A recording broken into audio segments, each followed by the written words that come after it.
Okay, so GameStop, as Ryan said, the mother of all meme stocks. For those of you that don't know what a meme stock is, don't worry, we're going to get into that. But the company, GameStop Corp, trades under the symbol GME on the New York Stock Exchange, about $24 per share right now. It's been a wild ride for the company, $8.5 billion market cap. And what are they?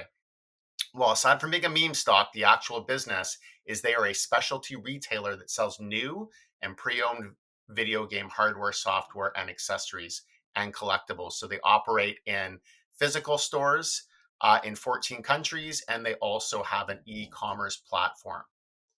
So, what is a meme stock? We keep referring to to GameStop as being a meme stock. Well, meme stocks are a type of company or a type of stock or a trading strategy that became popular initially in 2021. So essentially what they are is they're stocks that experience a sudden surge in popularity and price due to coordinated efforts from retail investors that are pushing the stock on social media platforms like Reddit with the famous subreddit Wall Street Bets.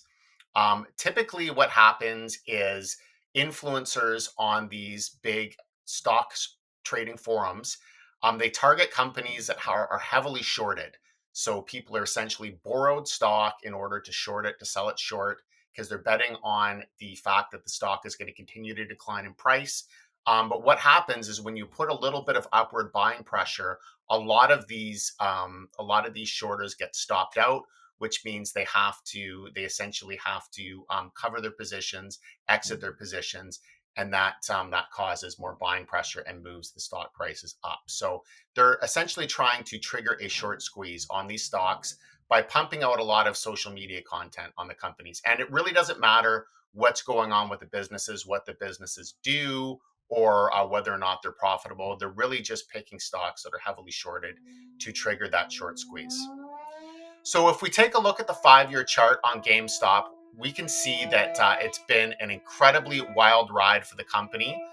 It was right around this area here in 2021 when the meme stock craze began, and GameStop essentially shot through the roof, going up from about little over $1 to $80, over $80 per share. Then there's been a considerable amount of volatility since then. More recently, if we look at the 3-month stock price here, stock chart here, we can see that there's been a resurgence in the company's popularity. And that is due to a resurgence just in the popularity of meme stocks in general. So why is interest in GameStop exploding right now? Well, one is just a general meme stock resurgence. There's renewed interest in GameStop as part of a broader resurgence in the meme stock trend. So essentially, a lot of these influencers are now targeting companies like GameStop, and this has resulted in the volatility that we've seen recently. GameStop also continues to have a high level of short interest, which creates the opportunity to trigger a short squeeze, which is one of the reasons why the company is still of interest. And then, of course, once we see these wild swings in the stock price, the speculative traders come in because they love to see that volatility and they want to trade on it. So these are three of the reasons. And if we look at just the interest in meme stocks over the past 5 years, we go back again, 2021, there was a huge resurgence in the number of searches on Google for meme stocks, indicating a high level of interest. And then it just again more recently, starting in May, that resurgence happened again. So why don't we take a look at GameStop's financial results and see if there's anything here to justify some of the increases in price. So the company just put out its Q1 results. Net sales, $882 million. That was down 29%. Operating loss and net loss improved slightly, but still the company is losing a lot of money, both on the operating loss line and the net loss line. And then when we look at the company's historical financial results over the last 10 years, we can see revenue has really been trending downwards largely over this period.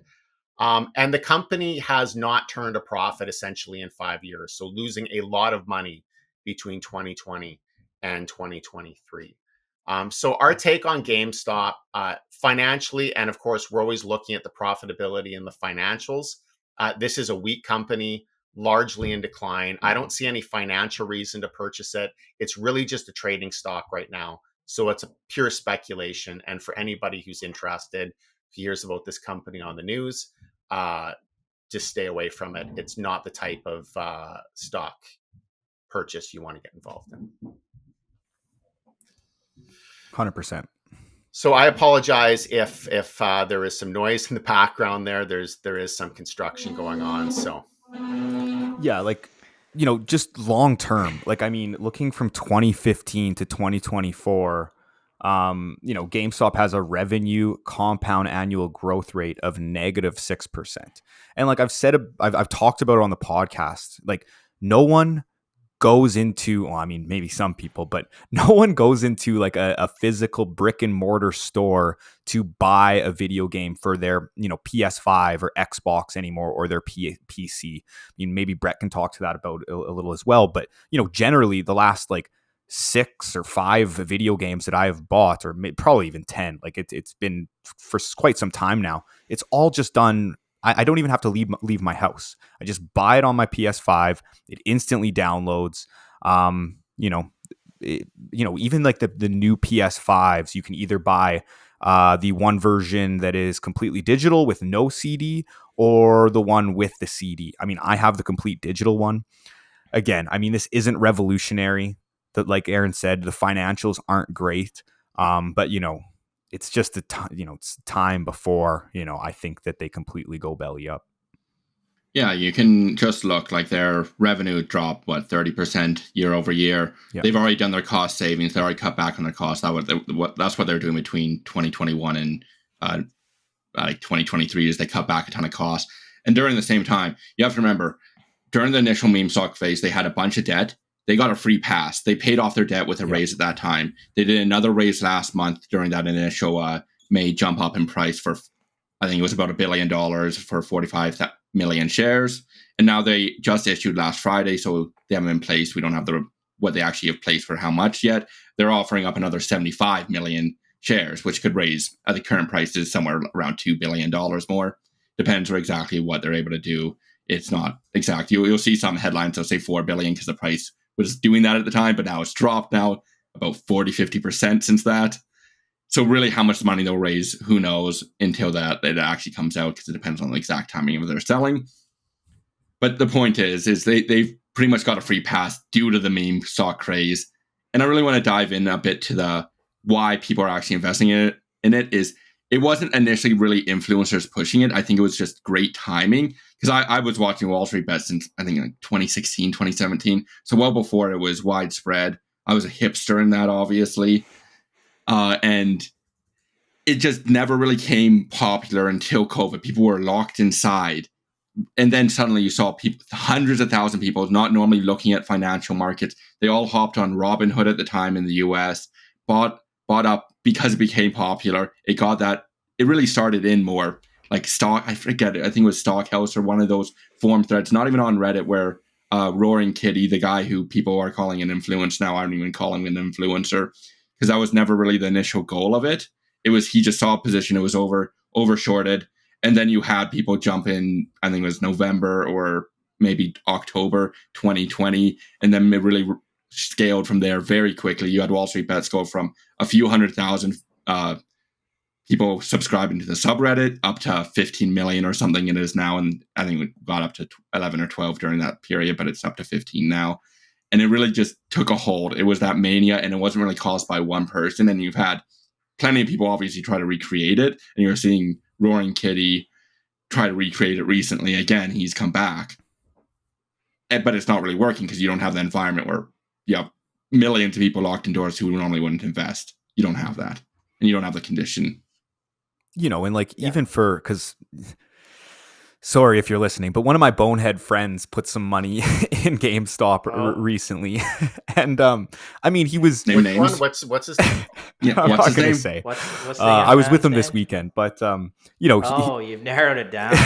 he was up, I think, like after I don't know, like 20% on Thursday or whatever, and then all of a sudden the stock was down 40% on Friday, and he's back down, and he's thinking, oh geez, I should have sold. You know, when you're buying a stock that you don't even he's a gamer, he doesn't even trust. He understands the financials are crap. At least if you buy a business where like you it's a good business, and maybe the stock goes down, at least you're holding a good business and you know why you're holding it. At the end of the day, it's like if I asked him, well, why'd you hold it? Oh, well, I got sucked in. Like that's what it would have been, or what it would be. A fool and his money, right? I'm sorry. But again, hopefully this doesn't give too much.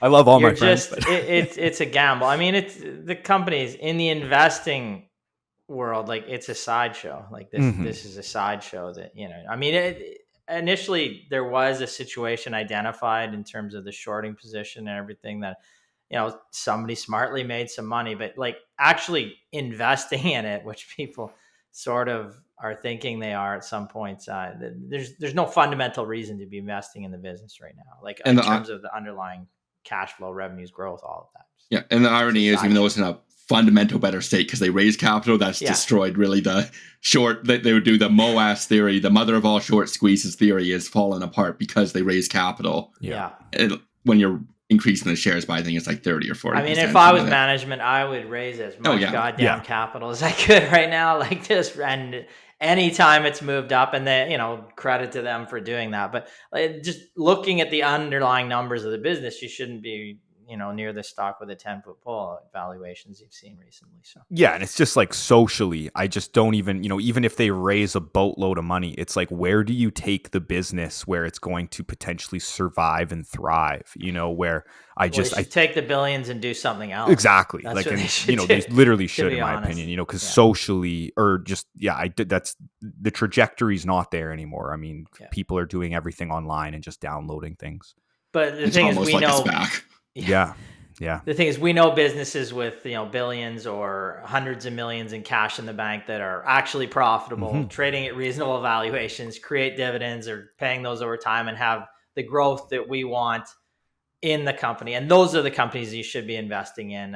Again, beat your friend over the head and tell him that over and over again. I've had to do that with some of my friends, and it ends up working far better for them in the long term, and they'll sleep better at night.